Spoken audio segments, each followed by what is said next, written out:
when I took a picture, even look at the picture, I couldn't see it. But in person, I was like, took my breath away. Like, holy hell. What's up guys and welcome. You are watching Fazi Fitness. So guys, channel membership is now live. Link is in the description and the first comment. Do check it out. That would really help support the channel. So let's start this video with an update from William Bonac, the Conqueror, getting so closer to stepping on this upcoming mighty Pittsburgh Pro stage and looking exactly how we all expect him to look, just over 11 days out of his third show of the year. I'm gonna say a bit down in terms of size, but that's most likely because he's very low on food and running very low carbs right now. But the detail is coming in very nicely, and once they reintroduce all the carbs in the system, this physique is gonna come back to life. So William Bonac has become a real nightmare, especially for the young guys who are trying to qualify for the Olympia this year. He won Detroit Pro, denying Sazan Hirati, and honestly, the way Andrew Jack showed up for this year's FIBA Germany, he looked so vulnerable, and if Bonac was there, he probably would have beaten him, especially that same Detroit Pro version of him.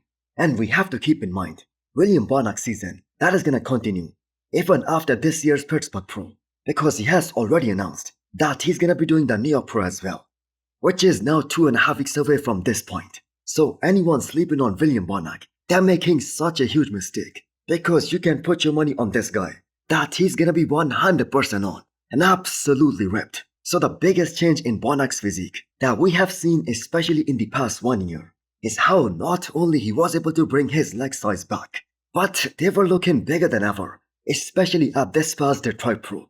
Talk about having the longevity in the sport of bodybuilding, which is something so rare and so unique. So William Bonac is right up there with guys like Dexter Jackson and Kamal, because this guy is about to turn 43 and still finding ways to improve his physique, which is simply mind-blowing. So guys, unleash your power with Hosstile premium supplements and all kind of gym apparels. So use the code FAZI10 to get 10% extra discount. Next up, we have an update from the reigning Arnold champion and a former Miss Olympia Derek Lensoo. So what a cool sight for someone like Goodvito and Ramondino, watching a Miss Olympia pushing his body to its absolute limits, and that is to make a very big statement at this upcoming Pittsburgh Pro that he's coming for his Olympia title and he wants it back more than everything. So Derek jumping into this year's Pittsburgh Pro, that was kind of a risky move. There is no doubt that anything can happen on a bodybuilding show. Everything can go perfectly all the way till it's showtime, and things can just happen in the last 24 hours and even in those 30 minutes on the stage, and that can just mess up everything. And that has literally happened so many times in the history of this sport. So the late Sean Roden, back in 2017 Miss Olympia, especially at the prejudging, that is a perfect example right here. He came in so off for that show that he wasn't even making the first call out, and then he just totally changed things around in just 24 hours. And Chris Aceto was the one coaching him for that show. But Derek decided to put his name out there for this year's Pittsburgh Pro, and the man earned the respect of all the bodybuilding fans out there. Now him and Chris Aceto, they have to 100% deliver for this one, and they have to, at the very least, match that same standard that was set 8 weeks back at the Arnold Ohio. But that being said, in Derek's mind, he wants to crush that Arnold Ohio package big time and come in way more improved in every aspect, especially in that legs department. So if there is one thing that's gonna make Derek totally invincible, that is bigger quads, more quad sweep, because that is gonna enhance his V-taper even more, and he's gonna have an even more pronounced V-taper, which is kind of crazy if you think about this, because this is a guy who has one of the best V-taper in bodybuilding already. And what Samson Dauda said about Derek just a couple of weeks back, that was gold. If the eyes just keep getting back to Derek and to his outrageous structure, everyone else is gonna be fighting for the second place at this year's Pittsburgh Pro. So what do you guys think? Can Derek peak 100% twice in a matter of 2 months?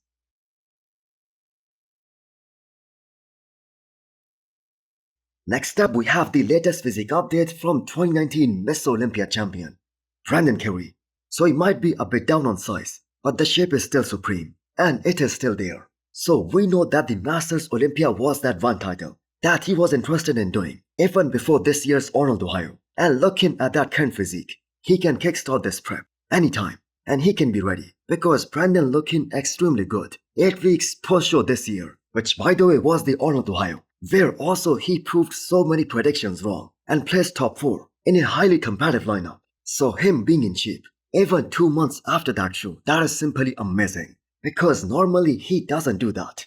So after all those years spent in the O2 gyms in Kuwait and also winning the most prestigious titles with those guys in the Camel crew like the Arnold and the Olympia, that coaching switch that Brandon made last year that worked really well for him and in his favor. The thing is, we all thought that Brandon is on his way out, especially after not being able to place even top 8 at the Olympia last year. But the man came back very strong and he made a very big statement. So his days as the top 4 Olympia contender, they are probably in the past now. And that is no disrespect towards him. That's just the truth. As the talent pool in that top tier, that is just way too good. So looking at this situation from that perspective, the Masters Olympia this year, that is still a great show for Brandon Curry to do. Only Dexter Jackson has won all the titles, the Olympia, multiple Arnolds, as well as the Masters Olympia. So Brandon will be the second only guy to do that if he decides to go for the Masters Olympia this year. Now it's gonna be so monumental if Brandon takes the offseason and makes a similar kind of transformation like William Bonac did and comes back at this year's Miss Olympia with that same look that helped him win the Arnold back in 2019. Because in my opinion, that was Brandon's best look to date. Next up, we have an update from Martin-Fitzwater. So his best friend and training partner, Brett Wilkin, is back, helping Martin go through these tough final workouts, tough few days before the show. So why is that? A vast majority of the bodybuilding community out there, they're considering this year's Pittsburgh Pro as a Derek versus Nick Walker showdown, even though Martin placed top 4 at his Olympia debut last year. And there was not a single moment on that Miss Olympia stage where Martin looked out of place. And that too among the best of the best in the world. The reason is that most people weren't so impressed with the way Martin looked like in the recent guest posing. But Milo Sorsev here, he has a better explanation. Thickness side of it, all that, but you don't really see it. Martin shines on the stage. Like when he showed up at Olympia and when they put him in that top 4 call out, like holy hell, he's that good, right? Nothing missing. So Martin and Stefan, they do not care about their stage weight and how they look like. A couple of weeks before the show, all they want to do is beat that Olympia package on the stage, which by the way is something we do not even know if it's possible at this point, because that Olympia peak, that was absolute perfection. And secondly, the bodybuilding audience, they still believe that the only reason Martin was able to place that high and he was able to push a guy like Nick Walker at the New York Pro last year was because that was Nick Walker's worst look on the stage. And then he wasn't there at the Olympia last year. So I guess Martin really want to beat a guy like Nick Walker to really establish himself as a top 4 Olympia contender this year. Because just think about this. If Nick beats Martin, that just automatically pushes Martin outside of that top 4. And then we have guys like Andrew Jack, who was also off at the Olympia last year. So what are your expectations for Martin for this upcoming Pittsburgh Pro? And now that we look back at him, skipping Arnold and FIBO Germany, it does seem like a great call, as he definitely needed more size. In my opinion, people are kind of sleeping on him, and that is gonna be a big mistake. So Sergio Oliva Jr. gets mad whenever someone says that he doesn't compete, and he had a funny way to squash that narrative by posting this video with all those medals that he had won by competing in all of these pro shows since he started his pro career. So let's take a look at the actual track record of Sergio Oliva Jr. Whether this criticism that is unfair and just some hate towards him, or actually he has competed a lot less than many other pros. So he started his career by winning the New York Pro back in 2017, and that is his only pro win to date. Sergio did a total of 3 shows in 2018, including Miss Olympia, which also is his only Olympia appearance, the only Olympia he qualified for in his 9 years pro career. He did not compete in 2019, and that made sense, since he was unable to place at the Olympia the previous year, so he took a long off season. Then he did just 1 show in 2020, which was the Arnold Ohio, and he placed top 5.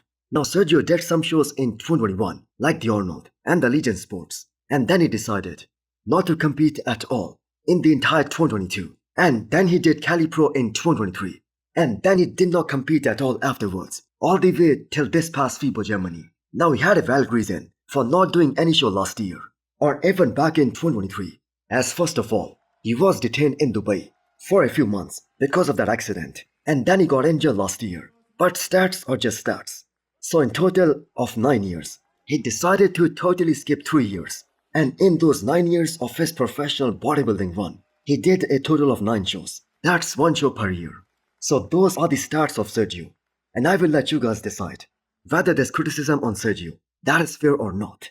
So just FYI, an interesting fact for all of you guys. Akeem Williams did a total of 7 shows in a matter of just 12 months. So hit the thumbs up button if you liked the video and smash the subscribe button if you wanna come back for more. Thanks for watching.